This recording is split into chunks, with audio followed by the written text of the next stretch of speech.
kindly for story. I'm going to full active mode. I love these ring lights, by the way. Yeah, it's like I suddenly don't look like a corpse.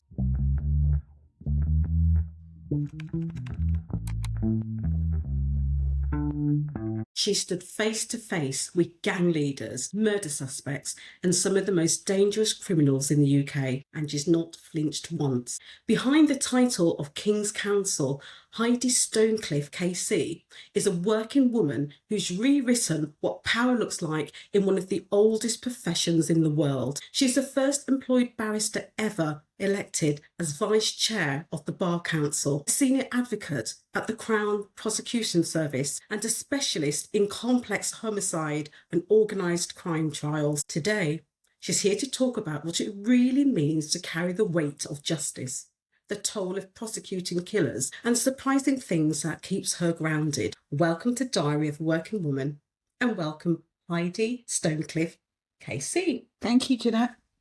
You're most welcome. So I am absolutely delighted. I think it'd be really good to first of all start with how we've made this connection. Yeah. And just very quickly, so Heidi and I met at the gym. Yes. During body pump classes. Yes. And we just happened to get talking one day, and we were fascinated by each other's careers, and I was so fascinated in awe of what Heidi has accomplished in her life that I had to have her on this show. Heidi, before we launch into this juicy topic, because it's juicy to me anyway, first of all, tell us a little bit about your childhood and what inspired you to practice law. So I grew up in Kent. I'm an only child. Neither of my parents have been to university. My father left home and actually left school at the age of 14.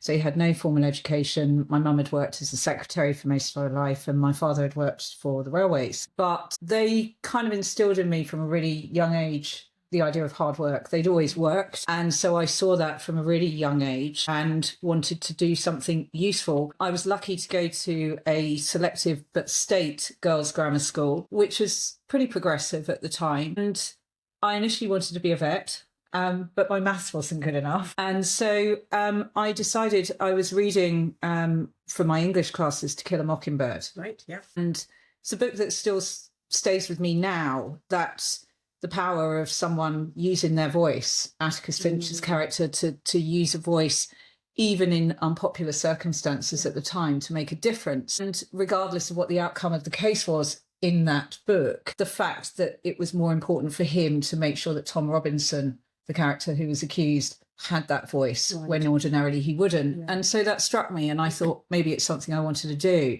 How old were you at the time? So I must have been about 15. Right. Yeah. And at that time, there was no internet. I think youngsters nowadays will never be able to get to that. Yes. How? So there were libraries, those buildings where you went and sort of filed through things. And I found all of these sort of dusty pictures of barristers in stripy trousers, men, and decided that that was what I wanted to do at a time when I knew no one who was a barrister. None of my family. Yeah, it's extraordinary, because weren't you the first person in your family to go to university? Yeah, and that's remarkable. So what were they like when you told your folks that you wanted to go to university, you wanted to study law? What was the reaction? So my mum and dad were really proud. Yeah, they were really supportive. Yes. And they supported me all the way through as much as they could. There wasn't a huge amount of financial support that they were able to give. So I worked for most of my degree, and I worked for most of my vocational studies. I worked for during my pupillage, which is the training period as well. But I remember when I was called to the bar, so that's your ceremony just as you're about to start your career, and my parents both being there. And I look back now, sort of 29 years down the line, and taking silk, and it feels like yesterday, and my parents were so proud when I got silk. Of course, because I'd never heard the term before, taking silk. So please, for anyone out there who's got no idea what taking silk means, because it's prestigious, right? It's a coveted thing, in the world of law. Yeah. So what are silks? So they used to be, under the Queen's reign, Queen's Counsel. They are now King's Counsel. So the history is that you were appointed as one of His or Her Majesty's counsel. And so it's called silk because you wear a different gown. You wear a silk gown.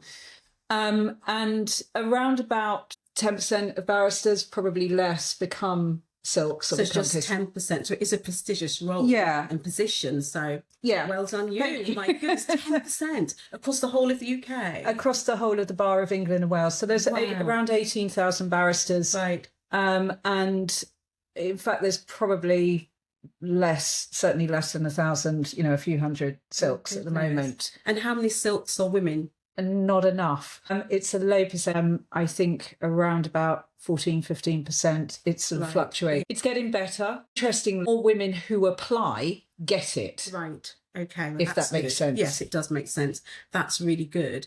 So did you know that you wanted to be, have the silk? Is that the pinnacle of the profession, is it? I don't know. I mean, when I started out, it was kind of like silks and judges were like the unicorns of the profession. They were these mythical creatures. I never thought it would happen to me. To build a portfolio, to make an application, you have to have 12 cases of substance and complexity to make the application. And then suddenly judges who were prepared to act as a referee for me when I put my application in were asking me, have you thought about it? And I did a pivotal case in Birmingham where a judge wrote to the Director of Public Prosecutions afterwards and said, on the basis of what I saw over these 6 months, she should apply for silk. At the time I'd ever thought about it. That was back in 2013. That's a great testimonial, isn't it? Wonderful. Rules, ethics, right and wrong. As a child growing up, did you have a strong sense of justice? Were you the one that stood up for your friends, for the underdog, for, any wounded party? What were you like as a child in terms of your morals? Yeah, I think my parents had always instilled...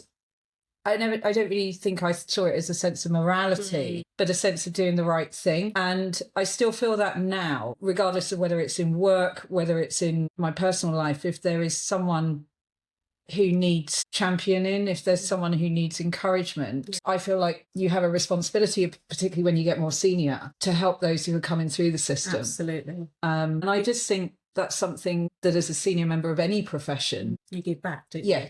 Exactly.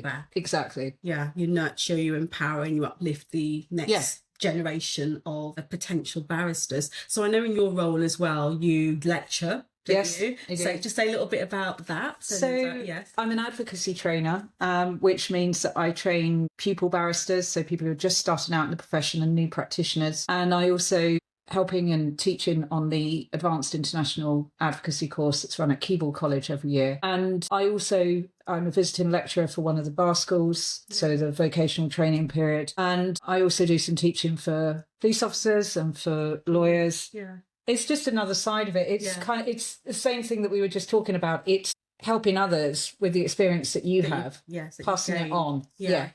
And is there one burning question that most of the students tend to ask you? Your role? What is it? How do you deal with nerves? Yeah. How do you deal with nerves? Do you ever get nervous? To which my answer is always, yeah, absolutely. It's natural, isn't it? It's a natural completely instinct. You need it. Yeah. And so it's really about reassuring them and saying everyone gets nervous. Everyone suffers from nerves. When I stand up to open a case, there is a sense of trepidation. But I think it's about recognising that those nerves actually are useful to you. They make sure that you're prepared. They're almost a sense of excitement that you're about to stand up and explain something that matters. So I've always said, if people say that they don't get nervous, that's when they should be worried, maybe. Maybe, yes. Just maybe. Yes, because the stakes are high. Absolutely, incredibly high. So before we talk about prosecution, you were on the other side, weren't you? Yeah, I was, for 10 years. For 10 years? Yeah. What made you switch to the other side? It's not for any moral reason. There are some people who only defend and say that they could never prosecute. There are some people who only prosecute and say they could never defend. I think it's important to do both. You don't take on board a moral stand in relation to your perspective that you're dealing with. For me, everyone has the right to representation. Everyone has the right to have their voice heard in court. We are simply there to act as a mouthpiece. Yeah. And so for me, I think it's important that you do both because you can see both sides. You can see both sides. Is there a side that you prefer? Now that you've done both? It's about both that I enjoy. Yeah. Prosecuting, you're kind of building a case up from start often, and you're creating something to try and make sure that the jury can understand the facts, to try and create a fair environment for the jury to make a decision. When you're defending, you really do feel the weight of responsibility as well then. So I think both sides have their appeal. Yes, yeah. And I wouldn't rule out going back to defending Right, and doing both. Yeah. Okay, so let's start in the courtroom then. So Okay. what does it feel like physically and emotionally to stand just a feet away or so from someone accused of taking another person's life? I can't even begin to imagine what that must feel like. So I was thinking about this, and I think the key word there is accused. We always have to remember that, especially particularly as a prosecutor, that you're not there to secure a win. You're not there to secure a conviction at all costs. You are there as an officer of the court, an honest, reasonable guide through the evidence for the jury to be able to make a fair, rational decision. If I'm thinking about the feeling, I thought about this recently. For me, and this is going to sound odd, there's often an overwhelming feeling of sadness. Sadness because you have a bereaved family often in court who are having to relive and deal with the trauma that they've suffered again in an alien, often quite frightening environment. So, you have a responsibility and a duty of care to them. Sadness that the victim often in homicide cases is a young person whose life has been cut short, whose potential has been cut short. But sadness going back to the person that is in the dock and potentially that you're cross-examining. Yeah. Sadness because statistically at the moment, knife crime is on the rise. One only has to look at the statistics that, particularly amongst young people, victims are getting younger, defendants are getting younger. Sadness that there is a life there, a potential life that for a moment, from a second's action, is potentially going to be changed forever. Yeah. And the sadness for me is that really we need to do more outside the criminal justice system around education, around family support, around belonging, and education that means that people are not routinely carrying knives because the real problem now is knife crime. And so it sounds odd to say sadness, but it really is. I take no pleasure when at the end of a trial, if there is a conviction, you potentially have young men with promising lives ahead of them who are going to spend a considerable amount of time in custody. It is really heartbreaking, and I know you're saying there's an increase in knife crime, but it's been there for what appears to be decades. It seems like decades. It's been there for a very long time, and just someone with an education background, there's an awful lot of education that goes on, not just in schools but in the local community. They're aware there are the resources, the youth clubs, and increasingly those have been closing, but there are some. And I think the parents in the local community are more aware of knife crime and try to protect their young to the best of their ability. And obviously it sometimes feels as if we're failing in that regard. And yet you see them, they're getting younger and younger, they're appearing in court. And you said there's sadness. I mean, is there usually a compelling story that's driven them? There's always a human story behind any case. Often it's a very sad human story. Often there is a story of children in care, difficult parenting issues, domestic violence, drugs, poverty, all of those societal issues which are not solved by the criminal justice system, which actually need to be solved from the root cause. Absolutely. It's that emphasis again on prevention, isn't it? Yes. It's preventative measures that are just not right and just not getting those right. Yes. Because more and more young people from all sort of backgrounds are getting caught up in this. Yes. And it's tragic. So I can empathise with, you saying you feel the weight of sadness when you're in the courtroom with and obviously in terms of the victims' families as well, and the huge sadness and loss, and something that they will probably never ever be able to rise above. You might have seen the programme Adolescence. Yes. Yeah, I'm sure you've watched it. Extraordinary acting. Extraordinary acting. But again, just showing a snapshot of a family's life and the repercussions of what can go wrong with these young people. So you said there's always a story, there's always a reason behind what's driven them. But do you sometimes walk away feeling that justice wasn't served? Do you know what? I don't. And after 29 years, that's quite a bold statement to make. I think the system we have in this country with the jury system is incredibly fair. I think it's the only proper system to determine those really difficult cases, to determine whether someone is guilty or not guilty, and for people to feel that they have had a fair trial, because ultimately that's what it's about. It isn't, as I say, about securing a conviction. It isn't about incarcerating someone. It isn't about, vengeance. It's about working out what has gone wrong and trying to reach a fair conclusion as to that. Yeah. So I actually feel that very often justice is done. And I think part of that goes back to, particularly when you're dealing with homicide cases or where there has been a death, as a prosecutor, it's about explaining the sentencing framework to families, that if someone is convicted, what is likely to happen, what the possibilities are, and making sure that they understand what the maximum penalties are in certain circumstances. And listening to them and communicating with them so that you make sure that everyone feels that justice has been done at the end of a case. Yeah.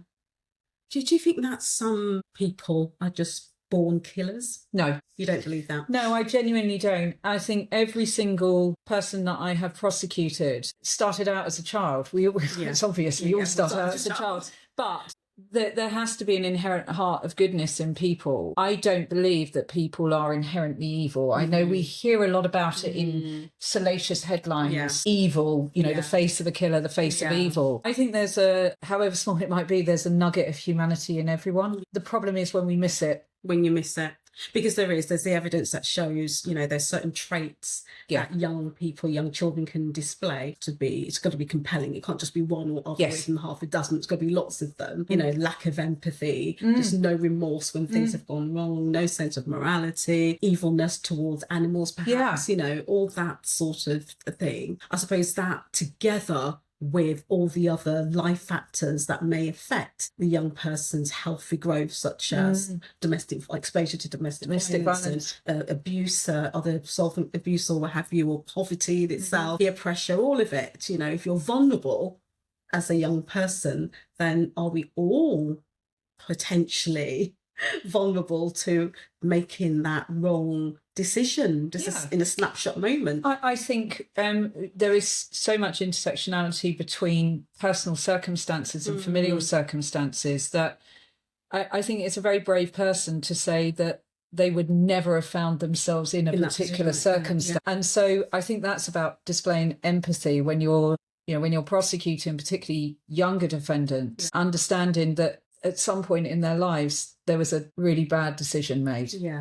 And trying to think about what led them to that, so that you can understand the mindset. But I don't think I've ever thought that anyone I have personally prosecuted has been at their heart truly evil. Because they say that with people who go on to murder, for some of them it's like instinctive, it's a sudden, it's just and then others it's premeditated, isn't it? So for the ones where they're planning it, that's a harder call, isn't it? That's a harder call. I mean, when you have none of us could have failed to have seen the terrible events around Sarah Everard's death years ago. That was planned. It was horrific, and the terrible traumatic toll that took on her family and her friends, communities, and the community, and the light it shone on violence against women and girls, which is still an issue. I think I understand why it's difficult for people to say that someone who could commit a crime like that is not at their heart evil. That's not my job to determine, but I can understand how people can think that. Yeah, indeed. Okay, so you specialise in cases involving gangs and firearms and complex joint enterprise trials. So what's the most challenging part of prosecuting organised crime? Because is an increase in organised crime? Because it appears to be. Every other day you've got some scammer on your phone. Yeah, I mean, organised crime can cover a multitude of things. A lot of the organised crime that I've prosecuted has been drug importations and drug distribution, supply networks. I mean, for me, as you said, a lot of organised crime involves multiple defendants, or what barristers tend to call multi-handed cases, because there are a number of defendants. As a prosecutor, that means that what you're having to do right at the beginning is you're having to consider the evidence in the context of each defendant, but holistically as well. So you're having to work out, well, if I put this piece of evidence forward against this defendant, might it do violence to my case against this one over here? So you're almost thinking about it like a 3D chess game.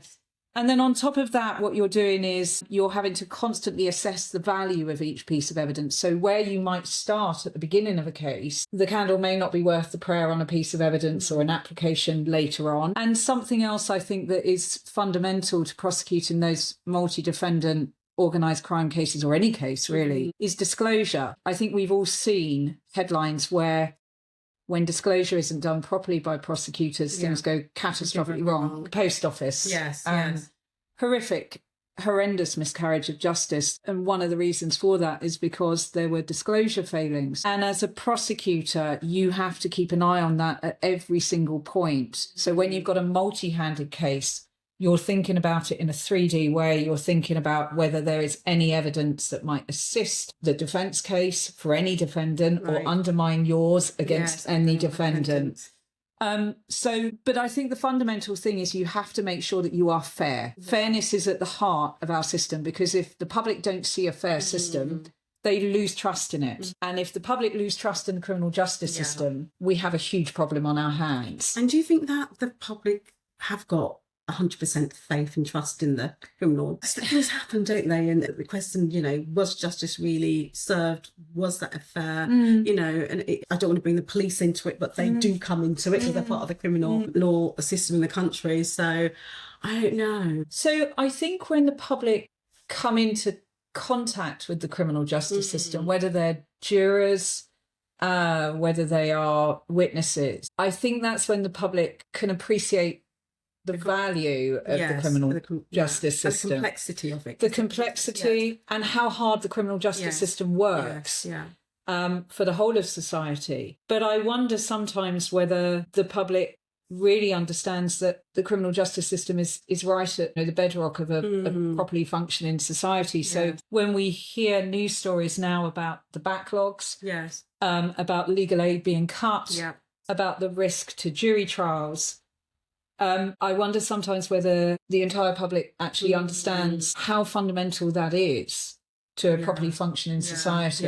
And I think it's one of those institutions, as you say, is unless you've had direct contact, you have no real idea, no working knowledge of what actually goes on. I've never been in a courtroom. I've got very little insight of what I see on TV or watch on programmes, So so it is a fascinating thing. But in terms of the organised crimes, which is the most, you say?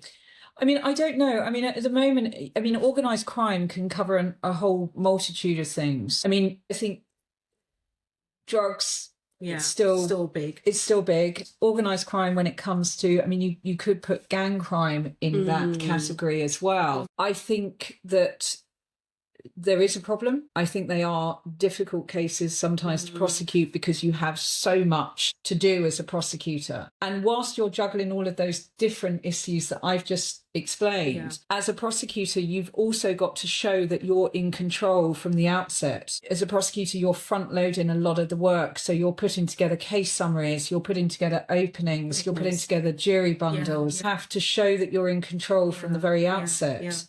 So that there is a degree of, or a lack of chaos around it. It needs to be cohesive, doesn't it? Absolutely, it needs to be cohesive. And in the case of modern day slavery, is there much of that? We haven't heard so much in the news of late. So is that still? It still features, and I think it is still an issue. And I think it cuts across a lot of cases that we see coming through the courts. With young girls, with young boys as well, being recruited into gangs. And I think we shouldn't underestimate what that is. When we say the words modern slavery, I think the public might have a particular view in their head, which it probably only touches the tip of the iceberg of what we're talking about when we say modern slavery. It can cover a multitude of issues. And I think it's really important where cases raise an issue of modern slavery, that we do our best to make sure that we get to the bottom of that. And we've got the national referral mechanism, which looks into suggestions of modern slavery. And it's important that happens so that there's fairness. So in terms of boys and girls, are they being channeled into a particular routes? Is it the girls with the... from my own personal perspective, what I saw a lot of before I took Silk, when I was dealing with a lot of drug cases, we saw a rise in county line dealing. Yeah. And unfortunately, that involves youngsters on occasion running drugs. Yeah. Because it gives them a sense of belonging, because it gives them a sense of worth.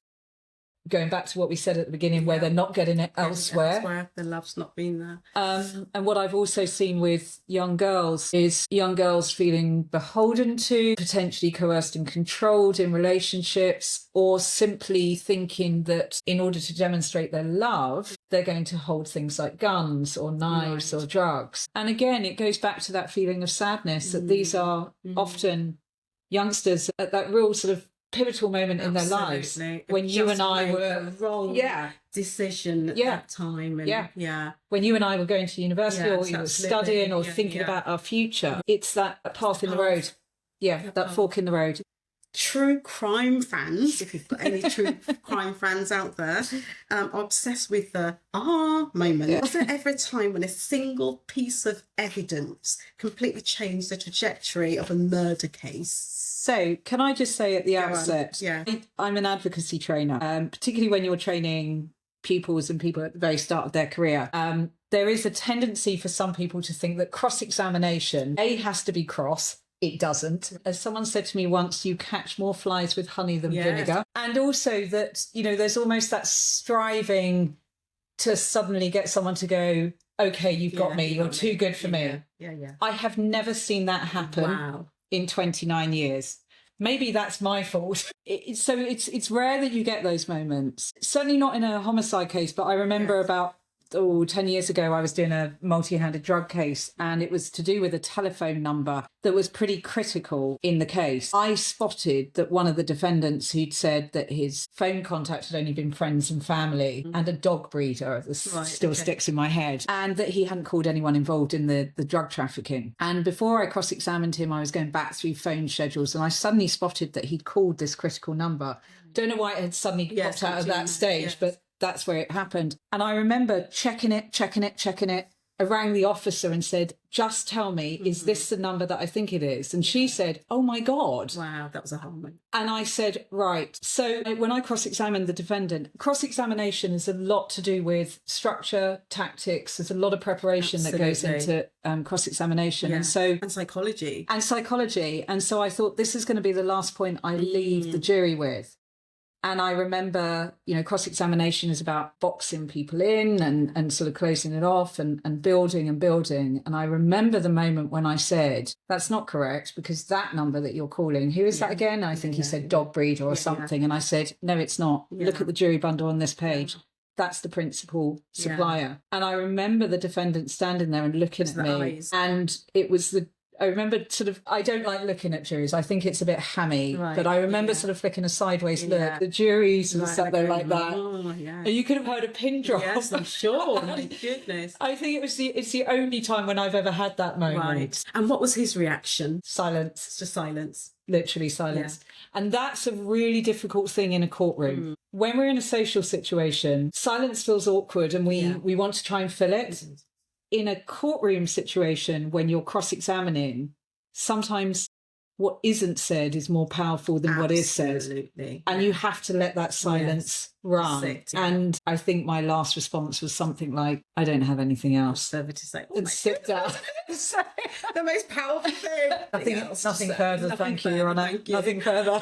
My goodness. Yes. So that's the only time I remember it happening. But it's so rare that you get those, oh my goodness, you're so good. You're too good for me. And what is it? Is that people, once they stand there, even if they're not telling the truth, are they just so composed that they're just so fixed on one, and they're just not going to be, I think sometimes people will create a narrative in their head and that's what they stick with. And that's what as you say, sometimes it's as much about what's not said than what is said. I'm sure psychology was part of your training. There's not any sort of non-verbal behaviour or language. Non-verbal cues are really important. Non-verbal cues are incredibly important. The twitching of the hand, the twitching of the eyes going up to one, to the top left. Everyone has a poker tell. The question is, can you work it out while you're on your feet? I've seen it really obviously sometimes, as you say, people can't look you in the eye. But other times people will have a a verbal tick, if I can Yes, say that. verbal tick. Yeah, or there will be a shift. Or there are motor tick. And it's not about abusing that. It's not about playing up to that. It's just about recognizing it. Advocacy is a lot more than just what you say. When I'm teaching youngsters, it's about listening as much as talking. Absolutely. How does someone answer a question? What is the answer to that question? How do they give that answer? How do you emotionally decompress after handling such high stake cases, often violent cases? And do you ever take the stories home? Because often we take our jobs home with us. No, we shouldn't, but we do. We shouldn't. Yeah. It can be really difficult. I think, when you're dealing with homicide cases, as I've said, you're often dealing with bereaved families who are conscripts to our system at a really traumatic time. We can't underestimate how important it is to make sure we communicate with victims' families and witnesses. So often you're absorbing their trauma. You are often looking or listening to material that is traumatic. And I think we're now recognising in the profession that there is this real risk of vicarious trauma. Absolutely. And a lot is now being done, which I'm really pleased to see, around how to deal with that vicarious trauma. Yes. Our current chair at the Bar Council, Barbara Mills, King's Counsel, is full-throated behind well-being of the profession and actually treating it as a continuing professional development. It's not an also-ran. Don't leave these things until you get to crisis. No, until you get to burnout. Exactly. Yeah. So I think a lot more work is being done around vicarious trauma. I would be frankly lying if I said I've never taken on that emotional side of things. You're human, right? You wouldn't be human, would you?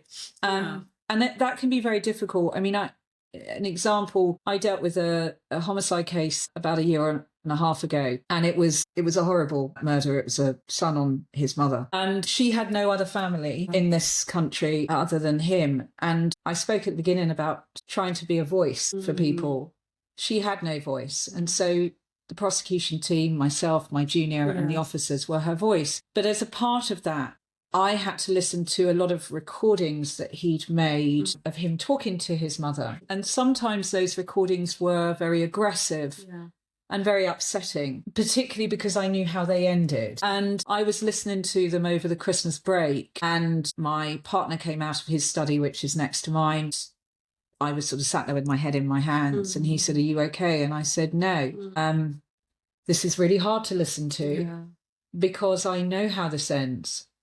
But I have to make sure her voice is heard." And so in order to do service to the case, in order to do justice to what happened to her, that had to be done. So so you're listening to those recordings. So did you have to then do like a transcript so you've got exactly what you said? So I did a schedule of, there were hundreds and hundreds of recordings. I spent most of the Christmas break listening to them. Some Christmas. Yeah, exactly. Well, this is the unseen work of the criminal bar. People think it only happens 10 till 4 in court when we're in court. A lot of the work happens outside of it. So I scheduled them, and I had to think about which ones were important to the issue in the case that the jury needed to hear. And there were about 10 or 12 that we ended up relying upon. And some of those ones that had struck home with me, I remember saying to the police team and my junior, this is the reality of what was going on. This potentially wasn't a loving relationship. No. And I think the jury need to hear this in order to understand the context of what happened. And I remember when we played those recordings in court, it was quite powerful. And I remember the usher in our court, who was wonderful. She'd been at the court for decades. Yeah. And she stopped me that afternoon as we were about to leave and said, "I've been doing this job for a really long time, and nothing has ever struck home as much as that." And I think it wasn't done gratuitously. Right. It was done in order to explain to the jury the other side of... Because she wasn't there to defend herself. She wasn't there. Was she? No. And I remember when the jury were out for quite a while, as they should be, because it was a big thing to consider. It's a lot of evidence. They did convict the defendant. I say now, Jeanette, I'm usually indifferent as to what the verdict is. As a prosecutor, it's a win if we get a jury to make a decision. Right.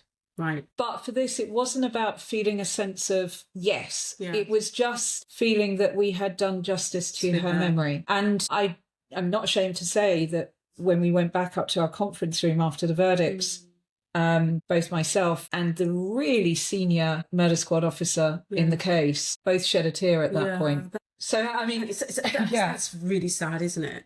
Yeah. So that's a depraved, I'm just saying, was it deprivation, you know, in terms of what it led up to it? There were all sorts of issues going on there, but it was a mother-son relationship that had broken down to a catastrophic level. And it was desperately sad to, again, come back to that point about sadness, for her life to have ended in the way that it did.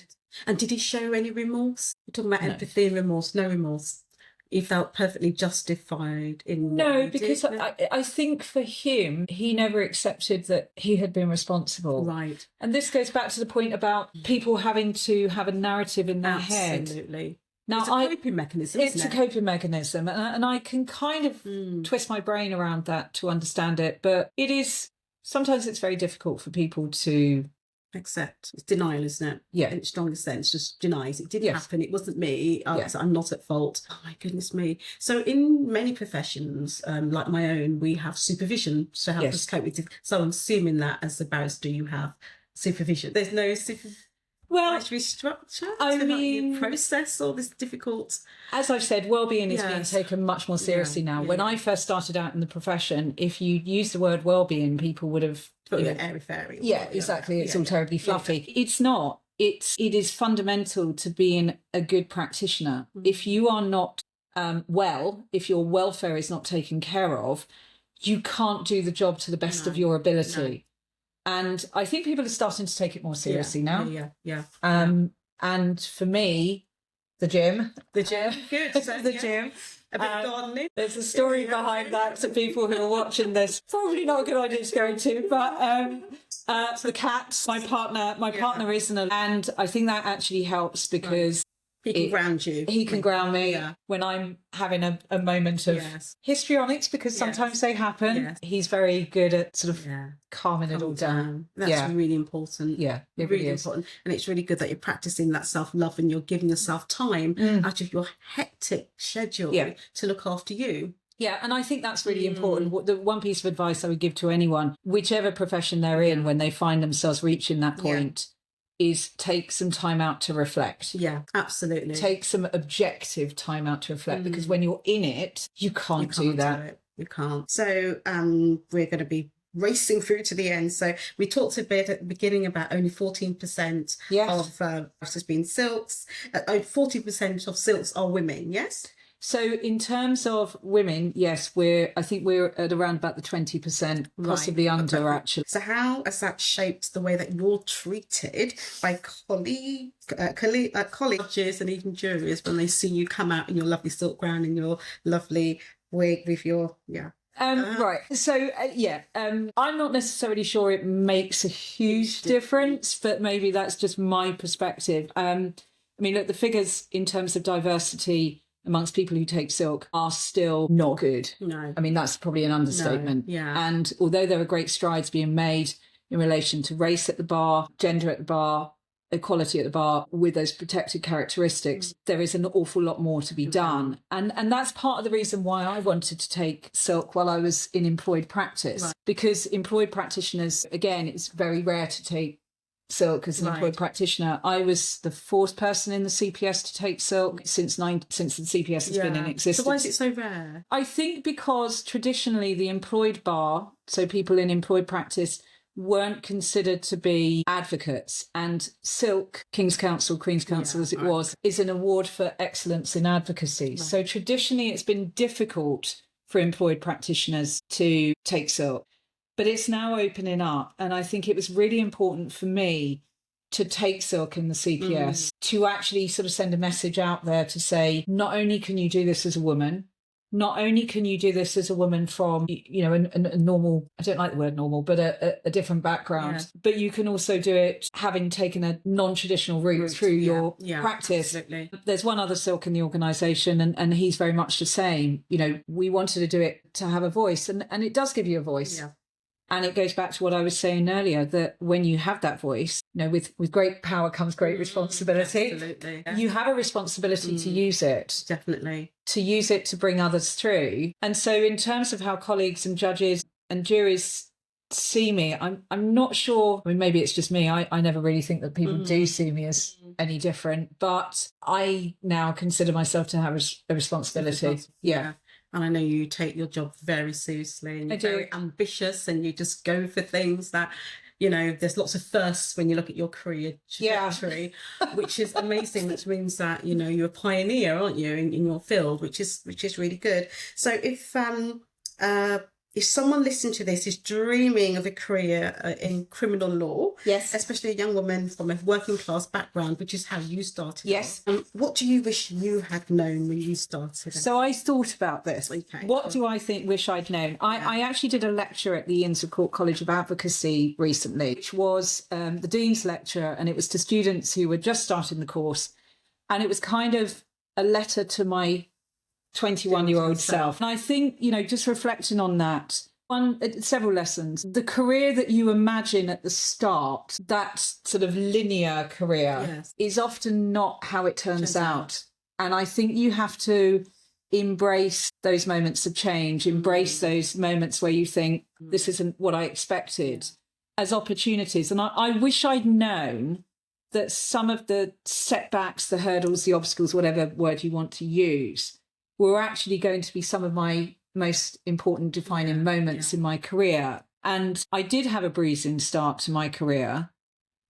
And I remember reflecting on that at my silk ceremony. I had a moment just to sit there on my own. Yeah. One of my very dear friends who'd taken silk previously said, if you get a moment, just take it in. And I remember almost doing a mental Rolodex of all of those difficult hurdles and thinking, I'm actually glad that I had that. I'm glad because it means that it's that path less travelled. And so the thing that I would say is, it doesn't have to go the way you expect it to go from the outset. Embrace those moments of change and realise that they can actually be your defining moments. And I think, imposter syndrome looms large in all of us. Anyone who says that they don't have it. Yeah. But I wish I could go back now and say, be brave. Yeah.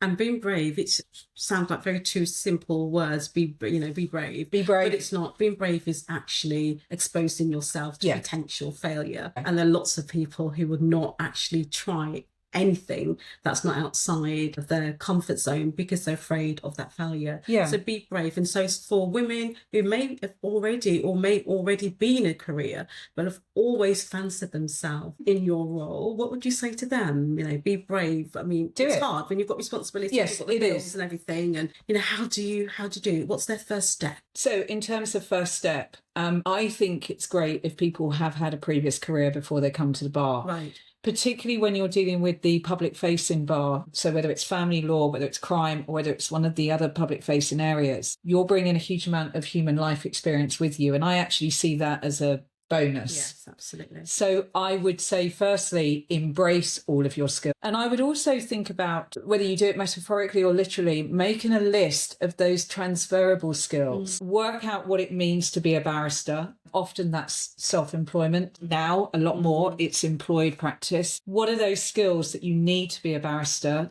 Advocacy, communication, written advocacy, being able to put things down on paper in a structured way. And then work out what skills you've got in your current role. Yeah. And where they transfer over. The other thing I would say is, if you're thinking about going down the route of going to bar school in order to do your vocational training, is join one of the 4 Inns of Court, so Gray's Inn, Inner Temple, Middle Temple, or Lincoln's Inn, and get involved with the inn, get involved with their outreach projects, because we do an awful lot of work reaching out to people who might be thinking of coming into the profession, so that you can maybe get a mentor, so that you can go to court with someone. Go and sit, if you are going to do publicly funded work like crime or family, go and sit in a courtroom. Yeah, go and see what it's like, because you might do that. Yeah. You might think it looks kind of cool. And then you go and see it and think, actually, this isn't for me. Indeed. Get as much experience as you can so that you're coming at it from an informed basis. It's a lot of money, isn't it, to do the bar, isn't it? It is. I think that's a hurdle for a lot of It is. But what there is out there is a lot of help by way of scholarships, which is why I say join one of the Inns of Court, because I'm a scholarship panel interview and chair, and we give out scholarship awards every year to people who, I love doing those interviews, because there are real sliding door moments where you think, but for this scholarship this person might not be able to pursue this career, right?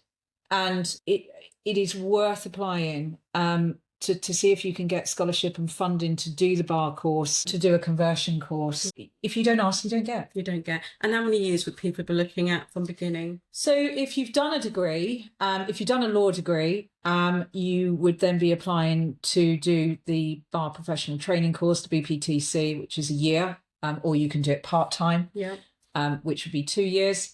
And then you would be doing 12 months in pupillage, sometimes a bit longer, which is the sort of apprentice side of it. You're not on your feet in court in your first 6. You're shadowing people to see how the job is done. And then in your second 6, you're doing your own work. And then hopefully you get a tenancy in chambers, or you get a employed position. So I think from sort of a standing start, you're looking at least a couple of years. Yeah. And if you haven't got you've got a degree, but it's not in law? So you can do what's called the graduate diploma in law, which is a conversion course, which means that you learn all of the core subjects over the course of a year. Again, you can do it part-time. Again, the Inns offer scholarship for those sorts of courses. And then once you've completed that, you'd go on to do the bar professional training course. It's just been so insightful to just think about what your role, what it stands for. And you're such a pillar in the community, aren't you, in terms of justice? You are, and you've been ambitious, and you've reached the top, and you're going places, and you've gone places. But it is, homicide, organised crime. It's something that touches all of our lives,